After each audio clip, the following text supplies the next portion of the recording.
about me putting the wrong person in my support vote. But I was going to vote for Beryl anyway. Let's do it. Let's dive into the draft here for game number 1. T1 versus Nongshim.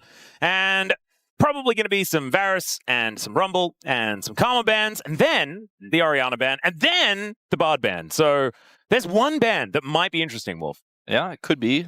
Lulu has been banned by T1, actually, in the first phase. They did that yesterday at the Road to EWC, and I think that's a pretty smart ban. Lucian is another one of those bans that can be used in this spot, especially if you are the first pick team, because it's an AD carry that pairs well specifically with Emilio. Yep. So if you get it on second pick, you get the duo, and it is very strong. Whereas if you were trying to first pick this pick, you might lose what you were looking for, which we've seen T1 even do themselves by picking away the Emilio to run the Aphelios Emilio lane.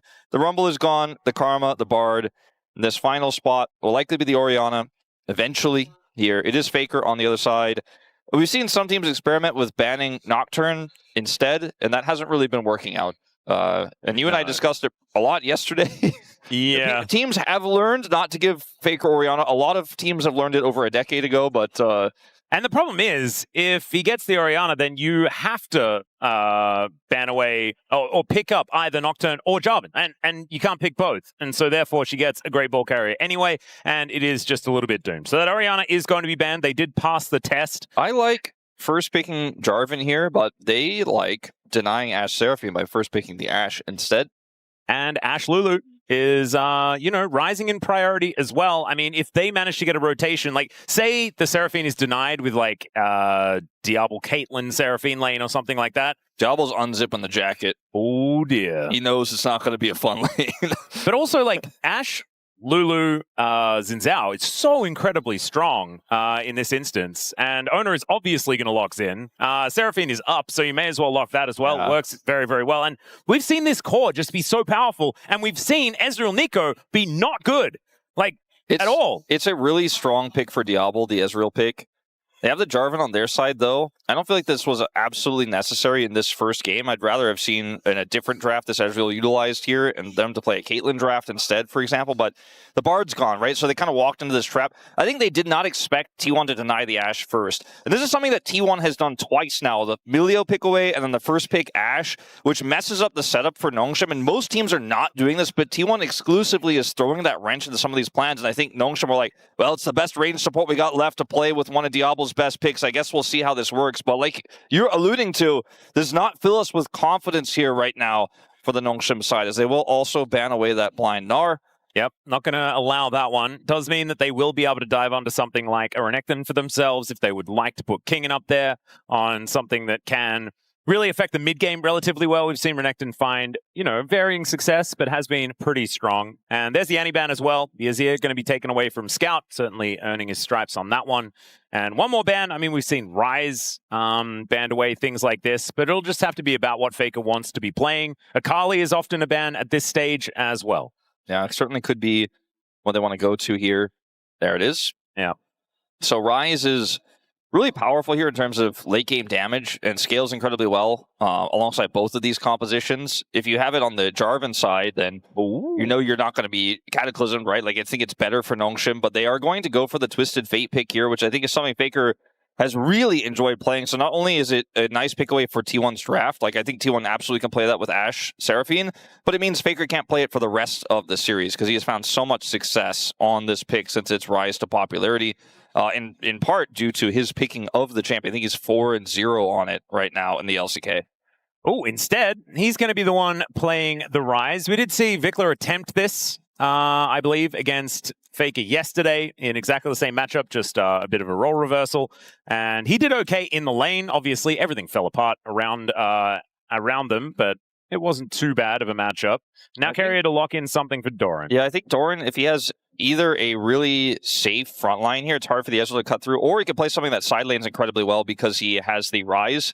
And I'd prefer the front line because it also works well with Seraphine, right? And so the Sion pick makes a ton of sense. And there isn't a lot of picks right now in this meta that really crush it. Like, is he going to play Gwen here? He might. I mean, they have a TF in mid. It could work. It's Gwenable. I think that might be the pick I'd prefer most here for Sion Nongshim RedForce, because somebody's got to cut through that Sion health. And this Jace, I think, isn't going to be that guy. I don't think he's going to be that pick for me. No. And we have seen this actually struggle so much into the Sion Thankfully, it's Ambessa instead. And it's weird that I say that because Ambessa has not been finding very much success at all. It's just better than Jace. I'm still not exactly enthralled by what Nongshim have put together here. The Ezreal Neeko is, a thorn in the side of everyone these days. Have a lot of engage. Both squads do. Between the Sion that can engage, the Ashe Arrow, Ryze's root follow-ups, the Seraphine needs no explanation. But on the other side, you've got Gold Card into Flag and Drag, Cataclysm, Ambessa follows up on Gold Card. Even with the nerf to her ultimate, you should be able to link those two together. And you've got the Neeko as well. So there's a lot of single target here on both sides, but at least the Neeko gives a little bit more AoE. Same with the Seraphine. It's going to be pretty brawly how these compositions collide, but I do think that if T1 get ahead, the Twisted Fates agency is going to go down massively, and he won't be able to affect the map as well as he would otherwise like to. So I think Nongshim need to maintain a tempo lead in order to play this one out. Otherwise, the Ashe Seraphine just becomes too big in the late game, and the front line is just too hard to crack. Yeah, and Peyz yesterday was absolutely incredible on the Ashe. I think he has been a real standout as far as improvement for T1 over this season so far, and his Ashe was certainly a way that he was getting a few of those leg ups. He was dying repeatedly, but getting so much damage down beforehand and guaranteeing victories in the team fights. We'll see whether that is what's going to happen again as we get onto the Rift for game number 1.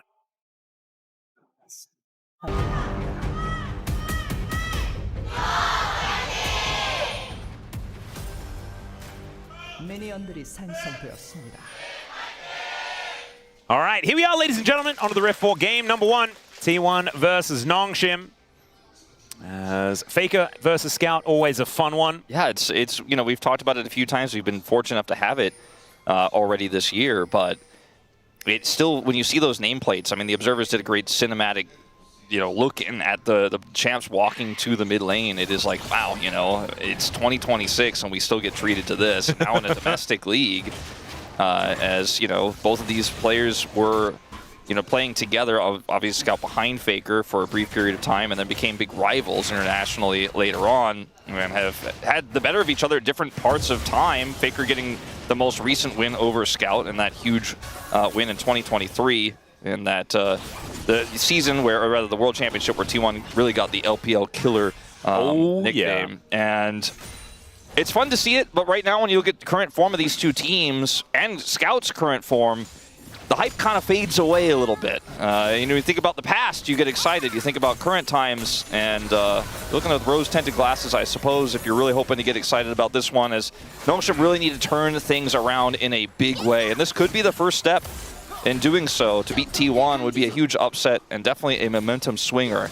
Certainly would be. As right now, Diable is hitting some of these Mystic shots. That's certainly going to be helping him out here in this lane. But Oner is making his way in, walks over a ward on his way over there. And it looks like Pleata and Diable will just be able to play defensively enough to keep themselves in a good spot. Sponge is going to cross the river here because he saw that he was backing. Actually, this is really huge. That information that was granted is going to cost Oner at least this blue buff here, it looks like. And a lot of Sponge can rush this one down. They do both have Smite. But this is a really good read here from Sponge. And at this point, Oner's not 100% aware, but he will check. It's a Smite fight. Will he be able to actually get it? The answer is yes, as Oner takes it away. The flash to follow. 3 Talon Strike for the knock-up there, as well as Sponge will be able to find the flag and drag. But Faker, he's able to ghost on over, and that is a dead Ryze on a, dead Jarvan on a silver platter for the Ryze. Faker off to the races already. I don't think Oner had any vision of where Sponge was, but I think he was they saw him on the Raptor ward. Okay, so he was walking south from the Raptor ward. Okay, so he did get seen there, because I was going to say otherwise, that's an insane read that he's just like, nah, they're playing too safe in the bottom lane. I think he's going to cross. They saw me. I'm going to check. I'm going to 1v1 him, and then we're going to get the kill. But if they did see him, obviously it's a lot more obvious what he did there, but still is able to get the punish, and Sponge just wasn't able to kill that blue buff fast enough. Doesn't even secure it, by the way, so dies and doesn't even get the buff. Yeah. And obviously, the buff would have gone on to Faker if he had have secured it, so almost in a weird way, could have been good.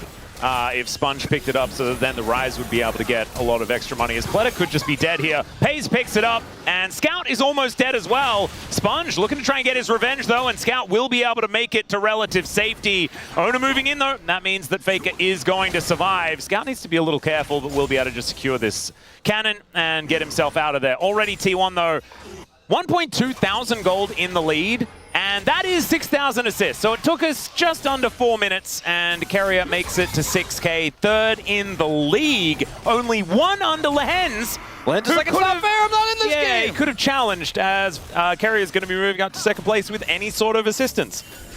Now we'll watch this play one more time here. Pleata just unfortunately too far forward. Keria sets this one up, and it's Ashe Seraphine, pretty simple. And a Scout does get chunked down here. Survives with 3 HP. Oh, 3 HP. And that's why you drink your potions, because otherwise that cast minion auto would have taken him down. So pretty crazy there. As Kingen is trying to continue to apply the pressure here on this Ambessa. Definitely prefer this to the Jace, because I think the Ambessa does so much more in team fights. Like, we used to think about Jace as like, oh, late game he does a lot because he can shock blast. If he doesn't shock blast the Sion, it's totally fine. But Ambessa just kind of runs through the whole team and does damage no matter what. Also wins in the side lane, right? Yeah. And I don't think Jace ever does. I mean, yes, there has been like the Black Cleaver build that does get through tanks a little bit better, you could say, but I mean, I don't think it'll ever make Jace really that good as a tank buster, and Kingen on this Ambessa should have a little bit of a better chance at making that happen later on into the game. And also, we'll be able to fight very well in the mid-game. Plus, the follow-up, like you were talking about, with Scout finding these Destiny Gate angles, and then Kingen with Public Execution should be able to follow up pretty nicely in a lot of these fights. You can understand what Nongshim's comp wants to do. Unfortunately, I just feel like it's not as good as T1's at this point in the game right now. Yeah. I think that the Ambessa ult nerf is something that, and this is kind of my personal take, it feels like a lot of the missed ults we've seen are because players just haven't yet adjusted because they played so many Ambessa games to the timing, and they kind of just whiff it because of that. And if they had adjusted, you know, they would have been like, okay, I can't actually hit this one. I have to wait a little longer, wait for some more CC, or wait for him to get to a smaller choke point, for example, where I can hit this guaranteed, because they just try to do as fast as possible sometimes, and it just gets walked so many times. It's kind of crazy. Yep. I think that we'll eventually see players get better at it, but I think that as someone commentating pro games, I wish they didn't nerf it, because she was already having a tough time, Atlus. Yeah, I don't think it was all that warranted. Maybe she was a bit of a menace in solo queue, and being able to help with that is generally a good idea. Still, Nongshim looking to try and defend their blue buff here, as Diable will be getting back towards the wave by the looks of things. That might mean that they are just going to give this one up. Sponge might actually have trouble getting this Gromp as well, as the beat drop is going to come on through. Flag and Drag does get Sponge out of there. Faker is starting to generate a pretty massive lead over Scout here, despite obviously the Twisted Fate passive. He has the extra kill. It was first blood. And so, you know, even though neither of these mid laners explode on like a first item component or anything like that, you could see that the Ryze is going to be a little bit accelerated here in this game. When he starts to build up experience lead like he has right now, then can really start to put the pressure on in. We do see a TF ult. Yeah, in goes Scout, and there's no flash on Peyz as well, so he's not getting out of the Cataclysm. A very dead Ashe here. Nongshim are on the board. Yeah, I think that, I mean, Peyz doesn't have flash here, so there isn't a whole lot of outplay he can make once, you know, he's in range of that gold card coming through, but maybe a bit more communication from Faker could have prevented this situation, but it's a really good read here from Scout. Gets down and helps set that one up. So perhaps a caster blessing of the TF in this case. Yeah, perhaps. That's almost a steal away here for Oner, who now has flash on cooldown. He's not getting out of here unless they can fight their way out. True Shot Barrage to take down Keria, but it's traded immediately as Sponge will go down. Realm Warp looking for Diable as well as he flashes to get himself out of the way. No Root is going to help peel for that. And that is a dead Diable and another kill over to Faker. I think this is a great utilization of Faker's ult advantage in this moment. Even though it wasn't how the fight started out, I think T1 knew, and they were able to shock call very quickly like, we get contestants, we might get the steals. We're going to go back here to the Destiny Gate, and actually looking at the angle he took here a little bit more closely, it was pretty difficult to actually expect this was going to happen. Faker was coming down as well, but now they're like, okay, he doesn't have that. Oh, down to 3 HP, by the way. Slightly early spot. So he almost gets the steal. Faker has Prio, and he has Realm Warp, and the Twisted Fate actually cannot ult in to flank or to really support here, so they can chase deep like this, and I think that's the crux behind the decision to go in here, knowing how split Nongshim were. And Faker picks up a second kill on this TF. Whoa. Or sorry, on this Ryze. That is a little bit of a whiffed arrow there, unfortunately, for Peyz, but luckily for Nongshim, they are able to keep themselves alive. Obviously, Diable needs to rely on his Arcane Shift to stay safe in this lane, with now the Flash being down. And having a look at where the money's at, Oner is really doing well so far in this game. Will have his Sundered Sky pretty quickly, as there is some Void Grubs taken here by Sponge. At least he's able to get that against the flow of play. And Sion just going to spark Farm Alarm as he heads back towards the top side in order to take all of these minions. Doran having a bit of a slow one so far, just trying to hold Kingen at bay as best he can. Beat Drop does come on through though. There's the Encore connecting onto Diable, and Peyz just needs another auto or two. The barrier does come on through though to keep him alive, and now Oner is dead. Scout gonna collect that one, and Diable able to get himself home. Yeah, I was watching that on the minimap. It looked not good for T1 because they just did not have any way for Doran to join that skirmish. As another true shot. Yeah, Pop Blossom is going to come through here as well, as Peyz is just put down by Pleata. And now looking for even more, and Sponge making his way through should mean that Keria is just dead.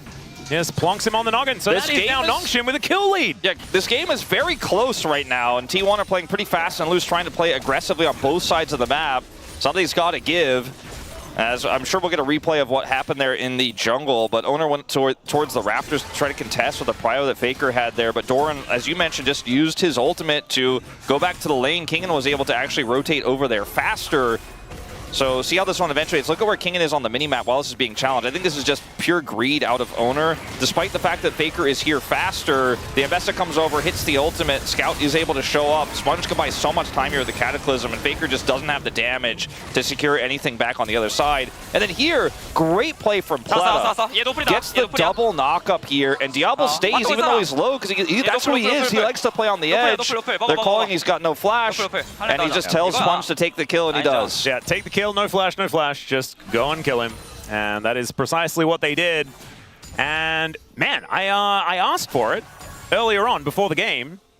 Make Orcs' life easy by giving us some good things to talk about as far as Pleata is concerned. And already, this Neeko sitting on 2-1 and 2. Stole away that first kill, which is not exactly the greatest here, but 4 out of 5 as far as kill participation, looking absolutely fantastic here on this bottom side. And we were going to say that this was going to be the difficult lane, right? And so far, Nongshim, very competitive.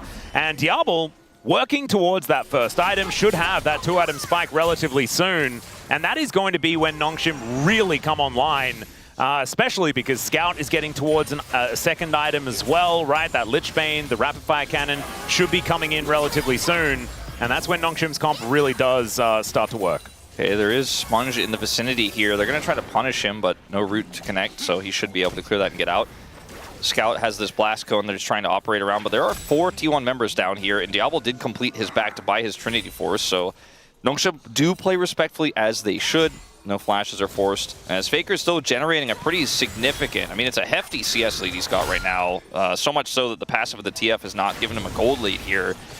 Yeah, wind becomes lightning here, though, from Oner as Faker lying in wait in that fog of war. Looks like Sponge not going to take the bait this time. As Keria walking on vision. Diable just going to move back towards the wave. No call complete here for Peyz. See if what he can buy on this back, as he is actually going to be stopped. Yeah, Sponge actually able to stop him there, as now Scout looking for a little bit of an angle. There is the Encore. Doesn't quite work out there, as they were looking for Sponge, in fact, as Oner is now taking a lot. Sponge flashes out of the way, very close to dead, and the Pop Blossom is going to connect onto 3. Scout will be going down, though, as Faker finds that 1v1, and now Oner gets his revenge. Wind doesn't become lightning onto Diable, but I think it's going to be just fine here for T1 as they find a phenomenal team fight just before the Drake. God, Diable is insane, by the way. He is not going to get this kill, but he's got True Shot. Maybe he actually does? No way, he actually lines it up, right? Surely not. He's like, Oner definitely does Dragon here. Hold on. He's on vision, so they will see it, and he's just not even going to commit. All right, not going to throw it out just well, yet. Maybe he's trying to steal the dragon with it. Obviously, it would be low information he has. It's very tricky to make this call. He goes for it. Yep, True Shot Barrage does come on through there. Just going to help Oner out, and he will be able to secure it. Obviously, stealing things away from a smite has become a whole lot difficult. A whole lot more difficult. Watch this from Keria. By the way, he is able to get this Destiny, like he flashes to get the charm. Oh, he actually gets it onto Scout. I didn't even see it onto Scout. He flashes to get it onto Scout as he's Destinying in, and then hits the follow-up route on the other side of the fight. Like, Keria is carrying both sides of the skirmish right now. Hits a follow-up here onto Pleata as well. If Oner hits that when becomes lightning, Diable is likely dead. And man, T1, they know how to scrap. They know how to apply that pressure with the prio they have with this Ashe Seraphine, and they are just pulling further and further ahead. 2.2k the lead, despite some great moments for Nongshim in this game. Yeah, Nongshim actually have been able to find some of those things that we can speak positively about. So definitely an upgrade from T1's most recent series that was yesterday. Still, I mean, I don't know. I just think it's so difficult to play into Zhao, Ashe, Seraphine on the best of days, and already they got off to a great start. And Peyz has just looked better and better on this Ashe, and he is now 2-2-2, but he has a little bit of a CS lead and also 1,000 gold in the lead as well. So he's taken a couple of plates towards the bottom side. He has made a bit of extra money to fill, right, with Guma being the previous Ashe player on this roster, and it's good to see that he's able to really hit his full strides now on this pick. Not to say he was playing badly on it before, but it just wasn't hitting the same as it is now. And T1 are playing through that pressure incredibly well. Feels nostalgic almost in a lot of ways to see this Ashe lane just dominate and to see T1 just constantly play through a Ryze mid pick. It's classic. Yeah, Sponge in a little bit of trouble here as the arrow is going to connect. Oner finds the audacious charge and will just take down his Demacian Prince. And now should be a Rift Herald going over to T1 as well. No smite available on Nongshim. And that lead is only going to extend further. Oh dear. It was looking so good until it wasn't. That Pop Blossom also going to go in that category as Pleata doesn't quite find it. Does get the flash out of Peyz though. That is going to be important as that gate was not important.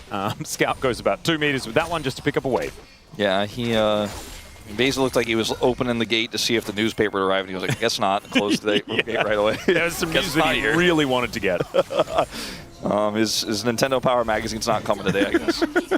As we do have Kingen on this crazy flank. Will be spotted, though, so he's actually just going to get delayed on his back. And look at the Faker push topside. There is no answer, like, at all. They're going to get maybe that whole turret. Sponge alone isn't going to be able to deal with this. And Kingen doesn't have TP because he went for that flank. So Faker's just like, thanks for the money, man. Yeah. I'm robbing you blind. And that cannon just going to go to the wayside. Sponge just going to prioritize his camps. And, yeah, that means the Nongshim fall to about 3.4k behind. That's going to get even bigger if they do complete that topside turret. Scout does have TP, so he comes up there to defend it, but it's lost a lot of its plates. And Peyz now has 2 items complete. Diable not quite there yet. And the Hex Optics and the Phantom Dancer makes this Ashe very, very scary as she looks to kite around these Nongshim members. And yeah, there is a bit of range in this squad, but if it's Kingen that's trying to get on top of him, yes, he has a whole bunch of dashes, so maybe Peyz can outplay that with the items that he now has put together. This comp has so many peel tools is the other problem. I mean, that's what happens with Ashe Seraphine, right? As Seraphine can engage, but also just keeps your Ashe safe, but you have a Sion, you have a massively fed Xin in your corner as well, and it's Oner piloting it. As you can see here, he's utilizing that advantage quite confidently at the moment.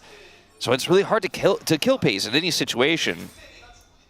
Look at the boots of choice here for Diable. You know, he's got his carry pants on. He knows what he's got to do. The gluten is coming out as now Keria. Oh, the flash actually towards Peyz here as they do look to capitalize on that lack of flash, but unfortunately, it just does not work. Doran going to show up here as well as Kingen going to be held in position and wiped out. Oner is dealing with Scout towards the north of the fight, and Pleata and Diable now just wondering what the heck they're supposed to do. Oner flashes in the end as Diable gets out of the way of the wind becomes lightning, but T1, they should be able to deal with this outer turret. The gold lead is just going to explode, and it looks like their form from yesterday has carried over. Isn't it crazy when sometimes when you say something on a cast, it just comes true right afterwards. You're like, they've got a lot of peel for him. I don't think they can get on him. And Nongshim was like, oh yeah? Let's see. And yeah, I mean, the Seraphine's there. right? That's the crux of this, is when you fall behind, this comp is so oppressive, and it is so strong early as well. That's why Ashe Seraphine is just shouldn't be given over. Look at this engage. Keria is just like, nah. By the way, also hit Scout again on the Destiny. Like, he is doing so much work, and Peyz is just like, well, I guess go kill them. Thanks for the help, guys. I don't have enough health to really follow, but you got this. Oner's red buff ticks away, so he has to commit the flash here, but he does end up getting the kill there as well. And it looked like this game might have been interesting early. Yeah. But it has really changed the game state quite a bit. It is looking a little bit less like I don't know what's going to happen. Yeah. I think I do know what's going to happen to Sponge here. I think Sponge may find Keria and then go away because T1 are a little bit too frightening. They didn't have the information as to where the other members were, so they will just be backing away. Look at Faker's experience compared to Scout. He is 2 levels up.